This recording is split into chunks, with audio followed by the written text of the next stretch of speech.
Okay, email us as always, freedom@charliekirk.com, and subscribe to our podcast. Joining us now is Mike Davis. Mike, welcome to the program. Mike, you recently made some news about some comments about Tish James. Tell us all about it.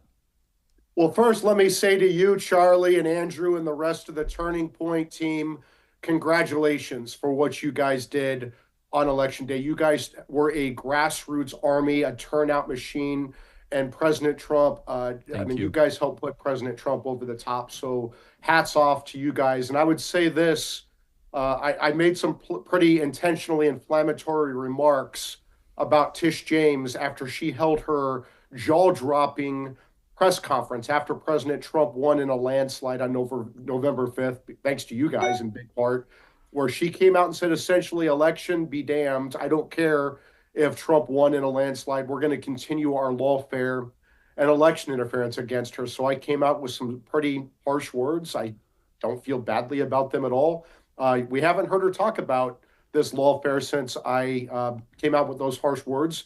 And I would say this to these other Democrat prosecutors and lawyers and other operatives: the American people heard all your evidence. They heard your allegations for 2.5 years, and the American people rendered their verdict on President Trump on November 5th. This lawfare must go away, and it must go away forever.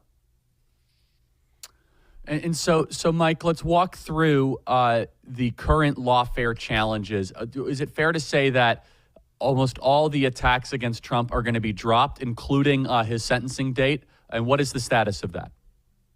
It's unclear. I hope that this Democrat Manhattan judge, Juan Merchan, who is a Democrat donor, donated to Biden, whose adult daughter, Laura Merchan, is raising money off of this case, whose adult daughter is a campaign consultant for Kamala Harris. I hope he drops this case next week on the 19th, because if he thinks he's going to send President Trump to Rikers Island on November 26th, when the American people put Trump back in the White House, that's not going to end well for our country. And so I hope that Judge Juan Merchan, this corrupt judge, comes back from the brink.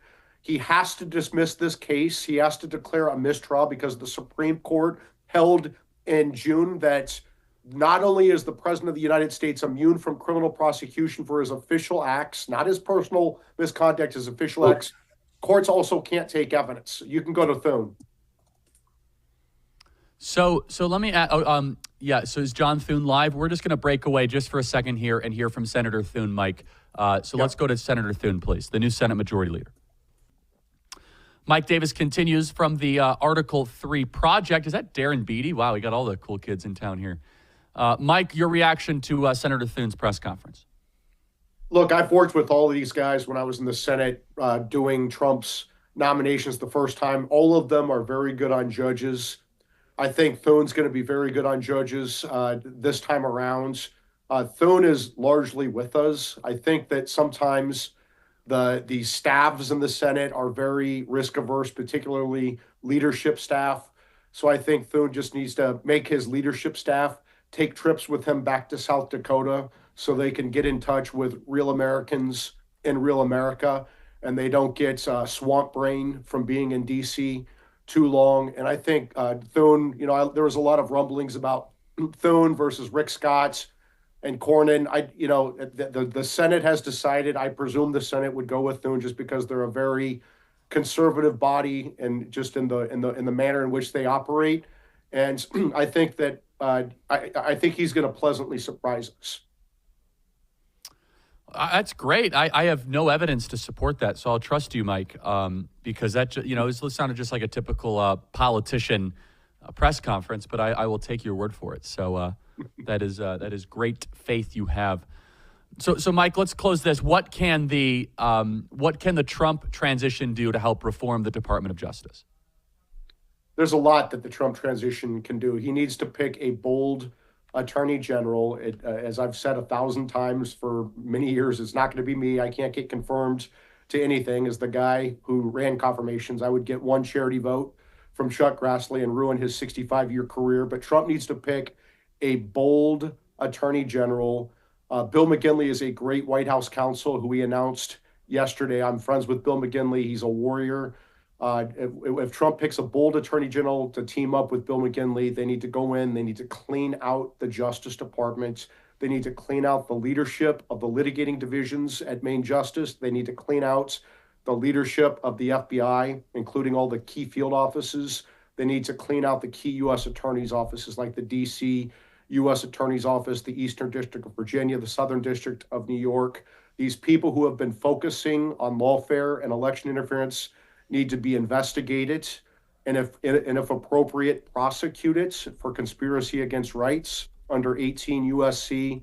Section 241. There needs to be Inspector General investigations. There needs to be Office of Professional Responsibility investigations. There needs to be criminal division investigations, along with investigations in Congress.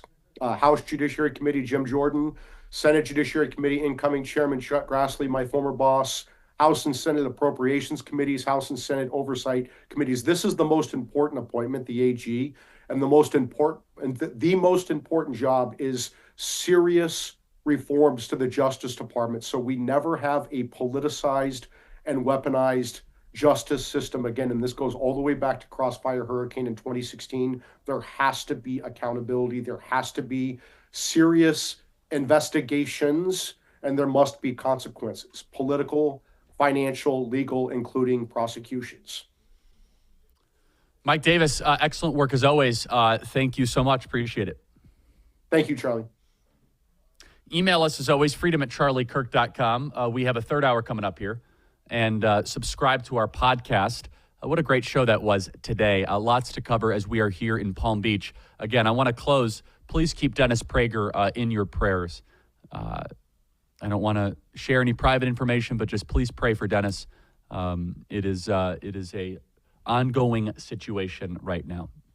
And we are actually here in some radio stations on the very time slot where Dennis used to broadcast.